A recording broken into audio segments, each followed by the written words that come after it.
Half time का वक्त है। 2 विषयों की कक्षाएं पूरी हो चुकी थी। अब साइंस फैकल्टी में अंतिम पीरियड फिजिक्स का आना बाकी था। फिजिक्स के पीरियड के बीच में मिली करीब 15 मिनट की ब्रेक में आर्यन ने सोचा कि श्वेता से बात कर ली जाए। वो बाहर लॉन में रखी एक बेंच पर बैठी ग्राउंड में बातें कर रही कुछ लड़कियों की तरफ देख रही थी। तभी आर्यन भी उसके पास आ जाता है। Hi Shweta. Oh hello Aryan, how are you? I am fine. वो तो मुझे नोट्स देने वाली थी। हाँ मैं लाई हूँ, छुट्टी होते ही ले लेना। Oh thank you. आर्यन ने मुस्कुराते हुए कहा। वो उसे फेसबुक पर फ्रेंड रिक्वेस्ट एक्सेप्ट करने को लेकर सवाल करने वाला था, हालांकि उसकी हिम्मत नहीं हो पा रही थी। अच्छा एक बात पूछूं? हाँ पूछो। वो हिचकता है। वो उससे बात कर रहा होता है कि तभी श्वेता को उसकी एक दोस्त ने किसी काम को लेकर उसे बुलाया। इधर आकर बैठी आर्ट स्ट्रीम की कुछ लड़कियों की नजर आर्यन पर थी। दरअसल उस कॉलेज में दोनों स्ट्रीम्स के मध्य की बिल्डिंग में ज्यादा गैप नहीं था। ऐसे में अक्सर दोनों ही स्ट्रीम्स के विद्यार्थियों के बीच बातचीत हो जाती थी। अक्सर आर्ट स्ट्रीम की कुछ लड़कियां साइंस के लड़कों को ज्यादा ही पसंद करती थी, जिनमें से आर्यन एक था, और इसका मुख्य कारण था उसका आकर्षक होना। बोलो, तुम कुछ कहने वाले थे? श्वेता ने वापस आकर उससे पूछा तो वो मुस्कुराते हुए उसकी बगल में बैठ गई। मैं पूछ रहा था कि क्या तू एफबी यूज करती है? हाँ पर बहुत कम। अच्छा तभी क्या वो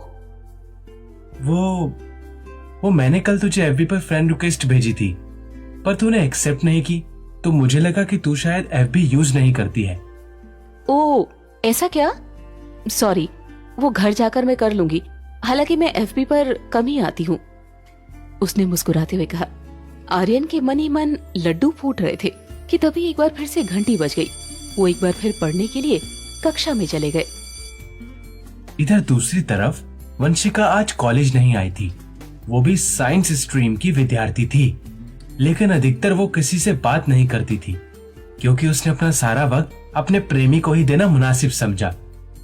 हालांकि कुछ लड़कों की नजर उस पर अब भी बनी रहती थी, क्योंकि वो उसकी सुंदरता के दीवाने थे, लेकिन आज उन्हें निराशा हाथ लगी थी, क्योंकि वंशिका वहां नहीं थी। कॉलेज की छुट्टी हो गई थी। आर्यन और श्वेता दोनों कॉलेज से बाहर आ गए हैं। बाकी की लड़कियों की अब भी उन दोनों पर नजर बनी हुई है। श्वेता बाहर आकर रुक जाती है। तुम कुछ देर यहीं रुको, मैं इस पास वाले ई मित्र से बात करता हूँ कॉपी निकालने के लिए। ओके, प्लीज जल्दी आना। हाँ बस अभी आया। वो दौड़कर उस ई मित्र की तरफ गया। इधर श्वेता को कुछ लड़के देख रहे थे। वो बार बार अपनी घड़ी की तरफ देख रही थी और कुछ ही देर के बाद आर्यन खाली हाथ दौड़ता हुआ वापस आ गया। क्या हुआ?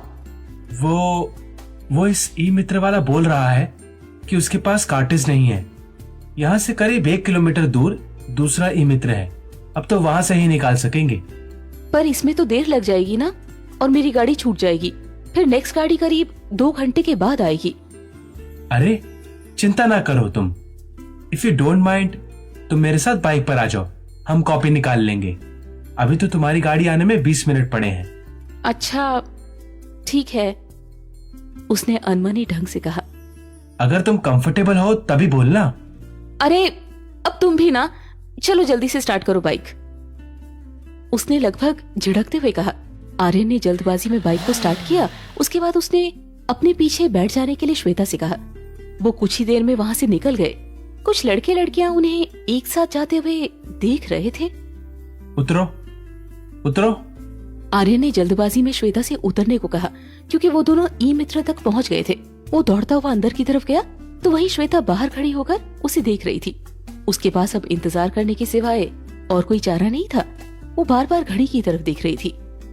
जल्दी कीजिए भाई जी, मेरे दोस्त की गाड़ी निकल जाएगी, फोटोकॉपी मशीन को ऑपरेट करने वाले लड़के ने कहा।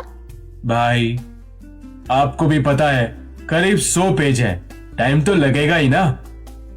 वो एक एक करके पन्नों की फोटो निकाल रहा था, तो वहीं आर्यन उन्हें पेज नंबर सहित सही से मैनेज कर रहा था। उसका ध्यान पन्नों को गिनने पर भी था।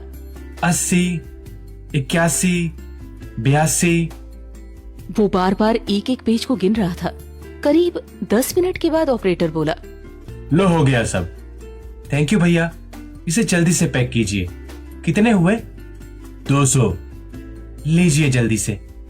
उसने एक 200 रुपए का नोट निकालकर उसके हाथ में पकड़ाया और उसके बाद भागते हुए बाहर आया। हो गया, थैंक यू सो मच। तुझे सामने वाले बस स्टॉप से गाड़ी मिल जाएगी। उसने नोट्स श्वेता के हाथ में पकड़ाते हुए कहा तो श्वेता की भुएं तन गई। आर्यन का चेहरा उतर गया था। क्या हुआ? सॉरी, कुछ गलत कह दिया क्या? हाँ, मेरी गाड़ी 5 मिनट पहले ही निकल गई और अब घर का काम कौन करेगा? I am really sorry. If you don't mind, I will drop you at your home. उसने श्वेता के गुस्से को शांत करने की कोशिश की। What sorry? नहीं जाना मुझे तुम्हारे साथ, मैं बस में चली जाऊंगी। अरे पर बस 1.5 घंटे बाद आएगी और तब तक घर का काम कौन करेगा? मैं कर लूंगी। अच्छा होता मैं नोट्स की पीडीएफ बनाकर रखती, तुझे भेज देती, तुम खुद निकलवा लेते। उसने एक बार फिर से भड़कते हुए कहा। सॉरी श्वेता, अब जो हुआ सो हुआ। मैं कह रहा हूं ना, मैं तुझे घर ड्रॉप कर दूंगा। अच्छा, पूरा 20 किलोमीटर दूर है मेरा घर। तो क्या हुआ, बाइक पर 20 किलोमीटर तक तो जा ही सकते हैं। वैसे भी मेरे साथ अगर 1 किलोमीटर तक आ सकती हो तो आगे भी जा सकती हो। प्लीज आओ बैठो, मैं छोड़ देता हूँ। और फिर तुम घर कब जाओगे? अरे मैं चला जाऊंगा, तुम गुस्सा मत करो। मेरी वजह से तुम लेट हो गई ना, सो मैं तुझे छोड़ दूंगा। बस गुस्सा मत करो यार। और तुम कहोगी तो मैं तेरे घर के बर्तन भी मांज दूंगा। उसने मुस्कुराते हुए कहा। अच्छा, ज्यादा बनो मत अब, समझे? हम घर आए मेहमान से काम नहीं करवाते। चलो, अब मैं लेट हो रही हूँ। उसने मुंह फुलाते हुए कहा। यस। आर्यन ने धीमे से उसके पीछे से मुट्ठी भींचते हुए कहा ताकि श्वेता उसे देख न ले। चलो आओ बैठो। आर्यन ने बाइक स्टार्ट की और श्वेता एक बार फिर से उसके पीछे बैठ गई। वो सॉरी, मेरी वजह से तुझे दिक्कत हुई। बाइक चलाने पर ध्यान दो। कितनी बार बोलोगे सॉरी? मैंने तुम्हें कब का माफ कर दिया। Oh thank you. वैसे श्वेता, तुम्हारे घर में तुम्हारे अलावा और कौन कौन है? आर्यन ने प्यार से पूछा। मैं, मेरी एक छोटी 18 साल की बहन है पंछी, जो 12वीं में पढ़ती है, एंड माय मम्मा एंड पापा। अच्छा, मतलब छोटा सा परिवार है, हमारे परिवार की तरह। उसने हॉर्न बजाते हुए कहा क्योंकि उसके ठीक आगे एक खच्चर गाड़ी आ गई थी। तुम सब कितने हो? हम सब भी 4 हैं। मुझसे बड़ी दीदी है जो डॉक्टर है, अभी 6 महीने पहले ही ज्वाइनिंग की है। ओह वाव। और पापा क्या करते हैं?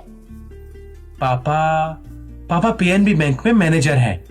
तो वही मम्मा 8वीं तक की स्कूल की हेडमास्टर हैं। वाओ ग्रेट, मतलब सब पढ़े लिखे। श्वेता ने मुस्कुराते हुए कहा।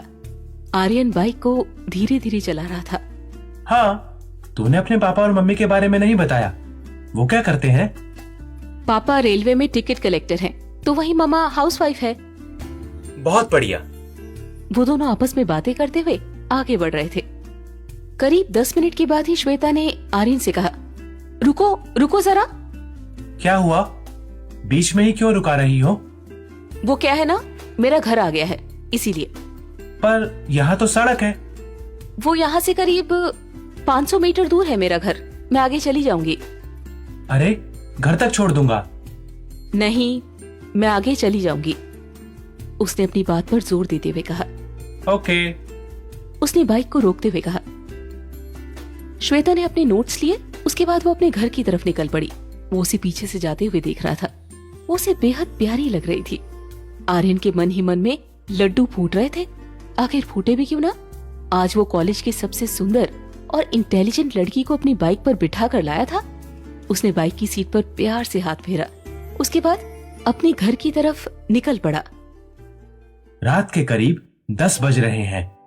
वंशिका बिस्तर पर लेटी हुई है। अचानक उसका फोन बजा। उसने नंबर देखा तो किसी अनजान व्यक्ति का नंबर उसकी स्क्रीन पर दिखाई दे रहा था। उसने कॉल कट कर दिया और वापस लेट गई। कुछ ही सेकंड बाद उसने देखा कि उसका फोन फिर से बज रहा है। उसने इस बार भी कॉल कट कर दिया, लेकिन उसके कट करने के बावजूद भी सामने से बार बार कॉल आता रहा। आखिरकार जब एक बार फिर से फोन बजा तो उसे गुस्सा आ गया। क्या है? क्यों परेशान कर रहे हो आप? कौन हो? मैं तुमसे मिलना चाहता हूँ अभी। आप हो कौन जनाब? इसके बारे में पता लगाना है तो अभी रेड स्टार होटल में आ जाओ। मैं जब आपको जानती तक नहीं तो फिर क्यों आऊंगी? उसने क्रोधित होकर कहा। जान जाओगी। तुम आओ तो सही। तुम्हारी भलाई इसी में होगी कि तू 1 घंटे बाद अच्छे से तैयार होकर रेड स्टार होटल के रूम नंबर 28 में आ जाओ। दिमाग खराब मत करो मेरा, समझे? फोन रखो। उसने क्रोधित होकर कॉल कट कर दिया। अगले 10 सेकंड बाद ही उसका एक बार फिर से फोन बज उठा। उसने गुस्से में फोन को स्विच ऑफ करके साइड में रख दिया। उसने कुछ देर के लिए तो उस आदमी से अपना पीछा छुड़ा लिया था, लेकिन उसे ये मालूम नहीं था कि उसे जो आदमी रेड स्टार होटल में बुला रहा है वो असलियत में है कौन। उसके पास उसके नंबर कहाँ से आए? वो उसे होटल में इतनी रात को क्यों बुला रहा है और उसने उसे धमकी क्यों दी है? ऐसे ही न जाने कितने सवाल उसके दिमाग में बिजली की तरह कौंध रहे थे, लेकिन उसे उसका जवाब नहीं मिल रहा था। वो उसके बारे में सोचने लगी। उस अजनबी आदमी ने उसकी आज की रात की नींद भी हराम कर दी थी।